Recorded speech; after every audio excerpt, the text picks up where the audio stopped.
Particularly looking at the budget or looking at the platform that the PCs ran in the last election. Yeah. Is there anything that the Ontario NDP, once that is passed or once legislation is brought, that the Ontario NDP is willing to actually vote with the PCs?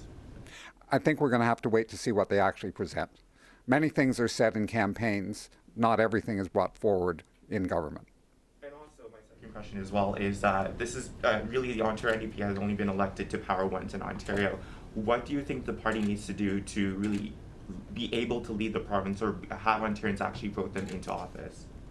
I think that's a good question, and our party is going to be doing an assessment of what happened in the last campaign, trying to draw lessons from it to shape how we go forward in the future. And I think when we've done that assessment, I'd be able to give you a better answer to that question. If you want the job as interim leader. Do you know, some of my colleagues asked me that exact question. Well, I'm very committed to the party. I'm very committed to the sorts of changes that I think Ontario needs around environment, around healthcare, around education. And I think that I bring a lot of experience that will allow us to be effective in opposition during this period. And I want to make sure that the party's in good shape for the new leader to take over and really drive things forward. Est-ce que vous pensez que c'est important d'avoir un chef bilingue pour la prochaine, les prochaines années à venir? C'est une bonne question. Je pense pour les candidats, c'est un manque de vocabulaire ici. C'est une bonne chose de parler les deux langues, sans doute. Si on désire de gagner des élections, d'avoir un chef qui parle les deux langues, c'est une bonne chose. Désolé, on manque de vocabulaire avec ça. C'est très bien, mais est-ce que le NPD va faire du bilinguisme une priorité pour son prochain chef? Est-ce que ça va être essentiel pour devenir chef du NPD en Ontario? C'est une bonne question. Peut-être pas essentiel, mais très utile. Très utile. We'll move to questions on the phone lines. First question comes from Alan Hale from Queen's Park Today. Hi, Peter. I've been hearing some rather distressing sort of takes on what happened at the provincial council meeting. From what I've heard, that the members of the actual provincial council had their ability to influence the leadership rules and have a vote on your nomination as interim leader be seriously curtailed. Did they get to vote on whether you would be interim leader last night? And what is your take on the conflict between the party staff like Lucy Watson and some of the people on the provincial council? Well, first of all, I should say, and for anyone who's ever covered an NDP convention or council meeting, we do tend to debate a lot, and we can be contentious. In the end, the party constitution is pretty straightforward. The executive makes a recommendation to the provincial council after consultation with the caucus and presents a recommendation. They presented a recommendation, and that was adopted overwhelmingly by the members who were there. So they did get to vote to approve you as interim leader, is what you're saying? They could have rejected me. They didn't. They supported me overwhelmingly. Next question comes from Lila Mouche from TFO. Je voulais demander, Peter, vous allez certainement défendre de nombreux sujets à Queen's Park. Est-ce que vous allez aussi défendre les intérêts des Franco-Ontariens, notamment parce que vous parlez français? Désolé, mais c'est difficile de vous comprendre. Ce n'est pas seulement la question de vocabulaire, mais la qualité de le son, c'était bon. Encore, s'il vous plaît, peut-être? Je voulais demander, est-ce que vous allez parler des Franco-Ontariens, protéger les droits des Franco-Ontariens à Queen's Park notamment? Si je vous comprends, oui. je vais défendre les droits des Franco-Ontariens, sans doute.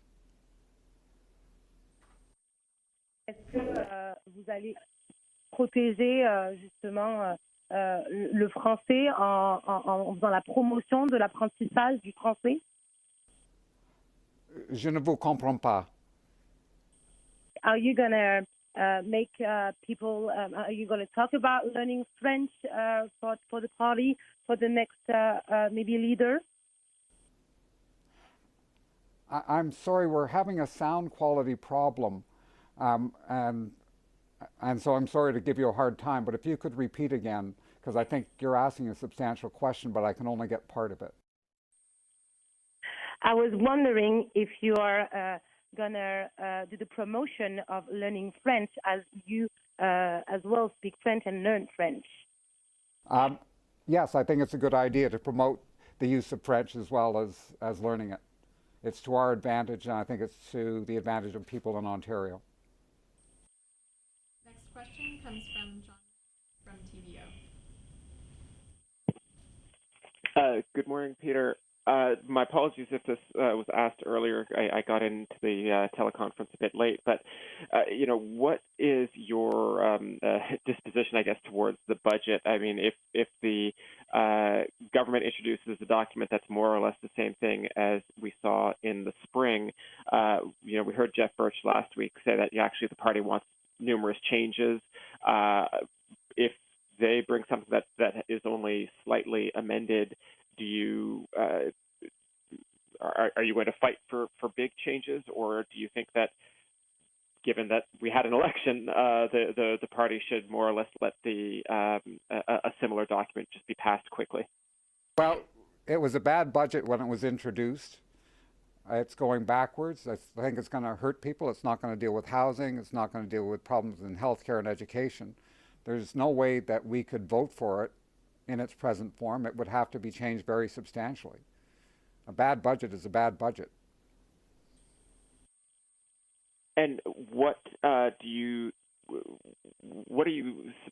imagining is going to happen, at least from your benches, over whatever we get in terms of a summer sitting? I mean, I think you did address a bit of this earlier, but the math in the House is pretty inevitable here. The government has the numbers to pass this budget. Do you intend to force as lengthy a debate as possible, or are some of your own MPPs perhaps wanting to enjoy what is left of the summer that they can?